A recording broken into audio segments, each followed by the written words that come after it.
ከዚህ በኋላ ማን እኔ እኮ እዚህ ሀገር አልጫወት ቀጣይ ወይ ሽብሬን ምናምንም ቀጣይ ምንድን ነው ሽብር መስራት? እነሱ ምንም የሚያውቁት ነገር የለም።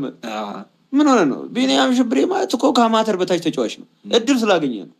ያ ማለት አሜሪካ፣ አውሮፓ የትም ብንሄድ እኮ እኛ እንጫወታለን። እኔ በዛ ሰሞን ዱባይ ሄድኩ አይደል? ተጫዋች መምጣት ይችላል።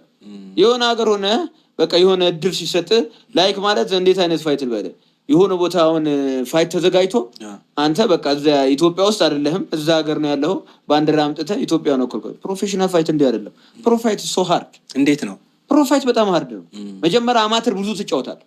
ከአማተር በፊትም ገና ተመርጠህ ነው ወደ አማተር የምትገባው ማለት። አማተር ውስጥ ገና ተጫውተህ ብዙ 20 30 40 ተጫውተህ እዛ ጋር ታይተህ ነው ወደ ፕሮ የምትገባው ማለት። እኔ አሁን ሰሞኑ ዱባይ የገባሁበት ጂም አለ አይደል እና ኸምዛ ቸማ የሚሰሩበት ጂም ማለት እዛ ማለት እኛ ብዙ አይነት አለ የሚሰጠው ኮርስ ማለት ነው። አማተር ኮርስ አለ፣ ፕሮ ኮርስ አለ፣ ደግሞ ኖርማል ዝም ብሎ የሚሰሩ የሉ እዚህ አሁን እኛ ሀገር እንዳለው ቴኳንዶ የሆነ ስፖርት ቤት ዝም ብለህ ገብተህ እንደምትሰራው ማለት እንደዛ የሚሰሩ አሉ ማለት። እኛ አስመርጠው ነው የገባል።